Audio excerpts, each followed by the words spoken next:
여러분 안녕하셨습니까? 양영태 TV의 양영태입니다. 뉴스 파이팅 시작하겠습니다. 지금 정광훈 사랑제일교회 목사의 그 대선 출마 선언이 어제 있었습니다. 일견 보면 황당하다 하는 사람들도 있습니다. 그러나 황당하지 않습니다. 택도 없는 얘기예요. 상당히 심각한 문제입니다. 정광훈 사랑교회 제일목사가 던진 메시지는 결코 무시할 수 있다거나 가볍게 이렇게 보아서 그냥 넘길 수 있는 그런 사안이 아니라는 얘기죠. 정광훈 목사가 이런 얘기를 했어요. 국민의힘은 희망이 없다. 그런 한마디를 했는데 그거는 희망이 없다는 건 정광훈 목사의 말이다. 이렇게 치부하면 안 된다. 이런 얘기입니다. 희망이 없다는 지금은 그거는 권영세와 권성동이가 희망이 없다. 이런 얘기입니다. 한마디로 얘기하면. 지도부가 희망이 없다 이런 뜻입니다. 그런 금연에 대해서는 많은 사람들이 지금 국민의힘에 많이 있는 분들도 지도부 권권에 대해서는 불신의 늪이 굉장히 높습니다. 그러니까 결국 보수파가 정치를 이렇게 지금 리드해 나가고 있는 이 리더십, 이 권권 리더십에 대해서 불신의 응축이고 동시에 국민의힘이 그간 외면해온 보수 내부의 이제 균열이 만약에 일어나기 시작한다면 이 균열은 엄청난 파고를 예상할 수도 있다. 바로 우리는 그런 점에서 조심해야 된다 이런 얘기입니다. 당장 뭐 표만 놓고서 보면 뭐 별거 아니다. 퍼센티지로 따지니까 뭐 이렇더라 하고 이 권권은 생각할지 몰라도 그게 그런 게 아니다 이런 얘기죠. 지금 이거는 뭐냐면 이 국민의힘에 대한 불신이 소위 구조적으로 깔려 있다는 것. 바로 이것을 증명하는 겁니다. 아니 보수에서 정광훈 목사를 무시를 한다? 아니 여태까지 어려울 때 고비고비마다 명맥을 유지하면서 보수의 가치를 외치고 또 보수의 그 정통성을 하면서 국민 속에 파급하면서 그 위기의 본질을 항상 교육시키고 같이 함께 노래하고 함께 분노하고 함께 애국하고 함께 태극기를 휘날린 그곳이 어디냐? 광화문 아닙니까? 그것을 누가 부정하겠습니까? 그런데 이 국민의힘은 애써 그 리더들 특히 이 권권은 아주 무시하려는 태도, 이 태도가 나중에 모난 노래 정맞을 가능성도 있다라는 것을 제가 말씀을 드리는 겁니다.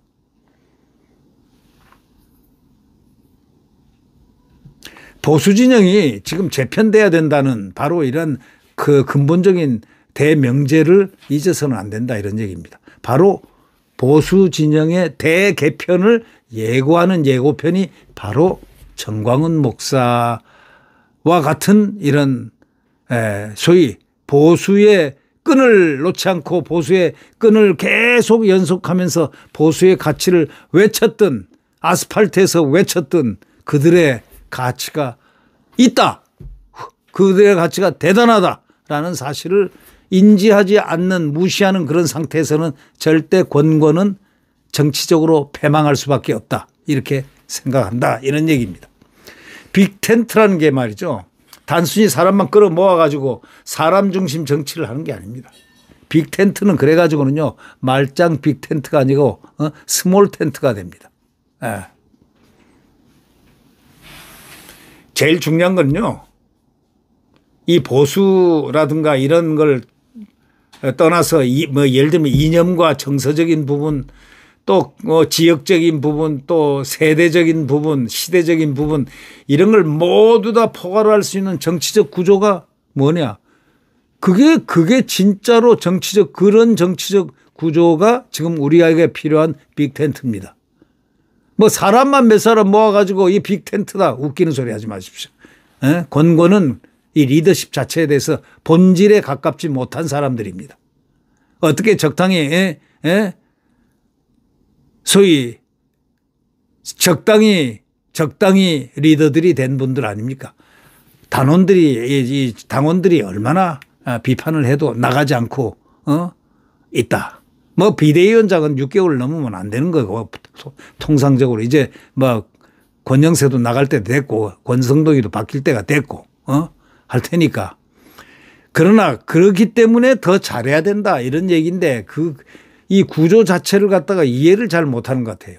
그냥 사람만 바꾸면 빅텐트 되는 줄 아는 모양인데 그게 아니고요. 구조적인 부분을 만들어 나가야 된다 이거예요. 구조적인 빅텐트라는 구조적 부분을 만들어 놔야 그게 공정한 시스템이 되고 또 기득권 포기가 전제로 된 자기 혁신 이런 여러 가지가 통합이 돼 가지고 균형을 이룰 때 그래야 빅텐트에 참석하는 사람들이 기존 정치 세력에 대한 저항감을 안 느낀다 이런 얘기죠. 국민의힘은 이제 정광훈 목사와 같은 비주류 인사들을 갖다가 함부로 무시를 하거나 배척을 하거나 또는 경원시하거나 그렇게 해서 그들로 하여금 불신과 소외감의 실체를 느끼게 해서는 큰 코 다친다 이런 얘기입니다. 예. 그리고 지금 가장 중요한 거는 한덕수 대통령 권한대행과의 연대 가능성인데 이게 가장 중요한 함의를 갖고 있습니다. 전통적인 관료 출신이지만 정치적 중립성과 안정감을 상징하는 인물이기 때문에 그렇습니다. 그분은 과거에 예를 들면 반기문이라든가 고건 이런 분들하고 또 다릅니다. 이 한덕수 권한대행은요. 이 안정감, 정치적 중립성을 딱 지켜온 그 가치를 그 나름대로 구축해온 인물입니다. 어느 때라도 정치인으로 이렇게 치환될 수 있는 능력과 소위 말해서 이 포괄성을 그는 갖고 있다고 저는 생각합니다. 그렇기 때문에 한번 보시면 알죠. 최근에 트럼프하고 직접 소통도 하고 통상 방위비 뭐 광범위한 국가 운영 체계에 대한 민감한 현안을 서로 조율을 했잖아요.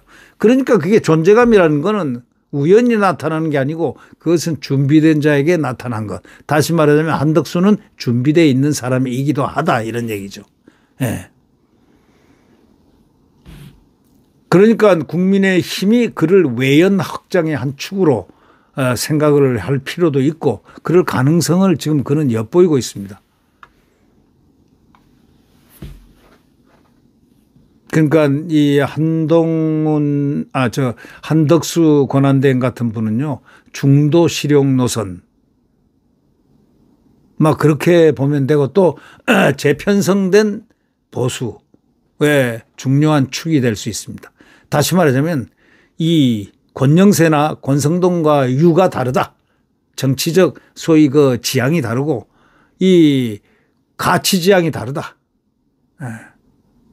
보수파 진영 내부의 다원적 스펙트럼에 어떤 서 있는 그러한 중도 실용 노선이 이 보수의 중도 가치를 높일 수 있다. 이렇게 생각을 합니다. 그리고 이 정광훈 목사도요. 굉장히 중요한 포션을 차지합니다. 한국의 가장 중요한 위기 때 소위 위기 관리를 할 때 이 정광훈 목사가 대한민국의 보수의 위기 관리를 해온 장본이라는 사실을 좀 잘 알아야 되겠습니다. 기회주의라든가 눈을 힐끔힐끔 옆을 내다보면서 아무나 떨고 아양이나 부리는 그런 소위 보수하고는 전혀 다르다. 오히려 보수의 가치를 지켜온 그분은 국민의 힘이라기보다는 어떤 가치적 측면에서 지켜온 사람은 정광훈일 수도 있다. 이런 점을 인정하면서 정치라는 어떤 문제를 풀어나가는 또 다양성의 축을 갖다가 함께 이렇게 엮어가는 이런 통찰력 있는 리더십이 지금 필요한데 과연 권권에게는 그런 리더십이 보이지 않는다는 바로 그것이 문제점이다. 이런 얘기입니다. 말은 맨날 보수포가 강한 리더십이다. 뭐 어쩌고 저쩌고 하는데 아니 권영세가 강합니까? 권성동이가 강한 리더십이 있습니까? 그들이 무슨 맨날 말하는 건 일사불란해야 됩니다. 말은 하지만 자기들은 뒤에서 딴수를 부리고 있잖아요. 뒤통수를 칠 생각을 하고 있잖아요. 친구라는 권성동이가 윤석열 대통령에게 대한 그 야비한 그 소위 그런 태도는 그는 벌써 거기서부터 리더십 자체가 간 겁니다. 리더십의 본질은 인간의 덕성을 우선 기초로 하고 있다는 것. 잘 알아야 된다. 이런 얘기죠. 정광훈 목사의 얼굴하고 한덕수의 얼굴하고 이거는 보수지만 달라요. 얼굴 모습은 다른 겁니다. 자라나온 환경 그리고 그들이 행한 보수의 가치를 발현시켰던 소위 의식 이런 것이 다 다르죠. 네. 한쪽은 정말 야전에서 필드에서 국가 위기를 극복하려고 발버둥을 쳤고 또 한쪽에서는 또 여러 가지 이 보수 이 국민의힘은 여러 가지 제도권에서 이익을 보면서 제도권에서 점잔을 뺄 것 빼고 모든 것을 하면서 어려울 때는 거기 가서 슬쩍 발 담그는 척하고 소리 몇 번 지르고 슬쩍 또 뒤로 빠지고 하는 이런 모습들이 정량적이지 않다. 정성적이지 않다. 또 정량적이지 않고 정성적이지 않다. 양적으로나 성격적으로도 상당히 못마땅스러운 부분이 지금 현재 국민의힘은 그래서 반성해야 됩니다. 뭐 엉뚱한 어저께 윤희숙이처럼 말이지 대통령이나 비난하고 계엄이나 비난하고 하는 그따위 그걸로 그것이 뭐 일목요연하게 옆에 권영세가 그 발표할 때 있었는데 무슨 시켜서 하는 것처럼 그들이 일목요연한 그런 태도로 소위 거세 목적으로 한다면 그것은 보수의 실패다. 실패를 자초한 사람이다. 이런 그것도 받을 수 있어요. 과거에 말이죠. 김대중이라든가 친노, 노무현계라든가 이렇게 보면 말이죠. 또 시민사회, 이 진보적 물론 좌파적 시민사회지만 한울티라리 안에 담기 위해서 공천 시스템도 그렇게 만들었고 당내 경선 룰도 혁신하고 대중성하고 이념의 균형을 갖추려고 옛날에 김대중 때 얘기한 겁니다. 김대중 때 친노 또 노무현 때는 그들이 그렇게 조율하곤 해서 그들이 강해지고 대통령을 만들어내고 그 균형을 끊임없이 조율했지만은 지금 이재명은 그런 게 없어요. 일극체제. 이때가 오히려 일극체제가 강한 것 같지만 때려 부시기는 제일 좋은 시기가 바로 지금입니다. 보수가 그들을 부시기가 제일 좋은 일극체제를 부시기. 이재명은 딱 바람만 불면 자칫 잘못 바람 풍향만 한 몇 도만 딱 틀어놓으면은 완전히 붕괴되는 시나리오를 갖고 있는 그런 제품이기도 합니다. 국민의힘은 지금 말이죠. 좋은 모델을 하나 설정해야 되는데 지금 빅텐트 얘기하는데 이 빅텐트를 갖다가 사람 중심의 빅텐트를 하지 말고 구조적인 부분을 갖다가 많이 생각하고 지역적인 부분 또 역할적인 부분 예를 들면 정광훈 목사가 하는 그런 소위 일련의 그 보수의 가치를 참 위기 때마다 하면서 지속적으로 광화문에 타이틀을 갖다가 얻을 정도로 광화문 대통령 후보라고 이렇게 지금 얘기를 본인은 하고 있잖아요. 그쪽에서는. 근데 그것을 무시해서는 안 된다. 함께 같이 가는 그런 역량, 손을 이렇게 벌리는 역량을 갖고 있어야 된다. 이런 얘기입니다. 정치는 결국 구조적인 싸움 아닙니까? 외부 세력도 우리 속에 통합을 시킬 수 있어야 가능한 거지. 예? 여기서 자기의 권영세 잘났다. 권성동 잘났다 하고 그 선을 유지하고 거기다가 그들이 임명한 윤희숙이가 잘났다. 잘났으니까 어제 그런 대도 안 한 말이지. 계엄을 함부로 얘기하고 그 전에 계엄을 부른 이유도 설명치 않은 채 마치 이재명이보다 더한 억눌름으로 정말 억울한 대통령을 갖다가 그렇게 무자비하게 쳐나가는 그런 정강정책 그런 것은 정강정책이 아니고 가짜다 이런 얘기예요. 그거는 스스로를 망치는 그런 도구에 불과하지 않다. 윤희숙은 가라. 다른 데로 옷 벗고 다른 데로 가라. 이런 얘기입니다. 한마디로.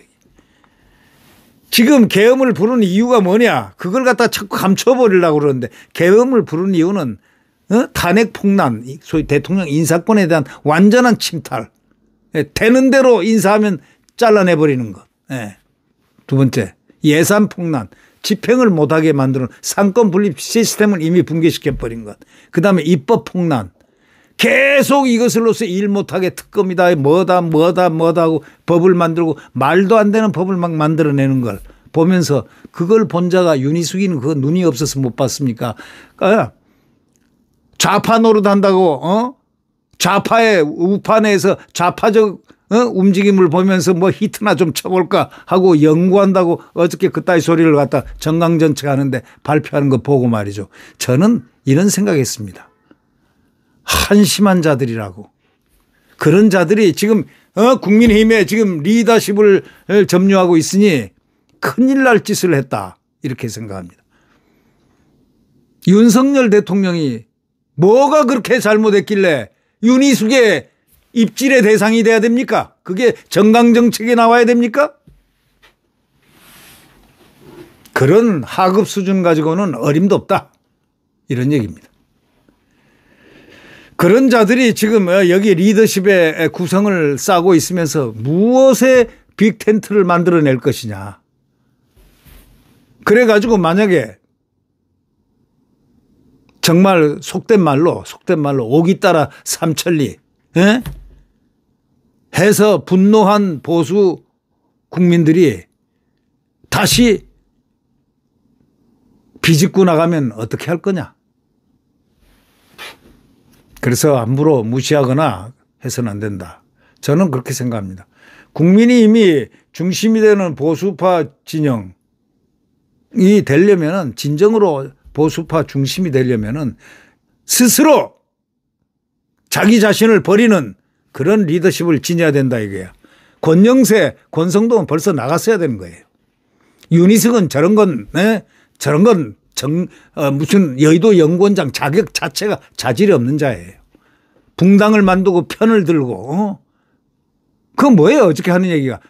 아니 지금 대통령을 갖다가 이 계엄에 대해서 이 조기 대선이 됐는데 이 본질을 분석을 제대로 하지도 못하는 자가 분석을 하고 대통령을 비난을 하고 있으니 말이지. 이게 무슨 왜 끌어들이느냐 이거야. 왜 정강정책을 하는데 그걸 발표를 하는데. 물론 권성동과 권건이 같이 함께 다 의논된 거겠지만 그런 식으로 대통령을 거세하려고 달려들면 실패한다 이런 얘기예요. 실패의 조짐이 보인다. 솔직히 얘기해서 이 당에서 나가야 될 사람은 권건, 윤희숙 이런 사람들은 당 리더로서는 자격이 없다. 이런 사람들이 결국은 당을 관리하는 것, 당을 갖다가 핸들링 하려고 달려드는 소위 욕망의 열차를 탄 권력 욕망의 열차를 타면 안 된다. 차라리 후보 중심으로 해서 리더십에 조금 변화를 주고 빅텐트가 되면 빅텐트에 맞는 리더십을 바꿔야 나가야 된다. 이렇게 생각합니다. 그러니까 다시 말하자면 국민의힘이 중심이 되는 보수파 진영이 진정으로 다시 서려고 하면은 이 스스로 해체할 각오로 구조를 바꿔 나가야 된다 이런 얘기지. 기득권도 포기하고 또 역사 속으로 사라지게 할 건 사라지게 하고. 그러나 지금 조기 대선을 일으킨 이 계엄의 이 부분의 문제의 본질은 민주당 이재명이 있다는 분명한 사실적인 부분을 갖다가 얘기하지 않고 마치 윤석열 대통령이 잘못해서 그런 것처럼 이런 식으로 어저께 윤희숙이라는 자가 뭐 좌파 경제학을 했는지 뭘 했는지는 모르지만 함부로 말을 해나가는 걸 보고 아연실색하지 않는 국민이 어디 있었겠느냐 이거야. 분열적인 행태 가지고는 절대로 이 난국을 헤쳐나갈 수가 없다. 어저께 큰 실수를 했어요. 바로 권건 리더십의 한계입니다. 권건 리더십과 그의 주구 윤희숙 물러날 생각을 해야 될 겁니다. 조용히 리더십 체인지를 하십시오. 네, 구독 버튼과 엄지를 눌러주시면 대단히 감사하겠습니다. 여러분 안녕히 계십시오.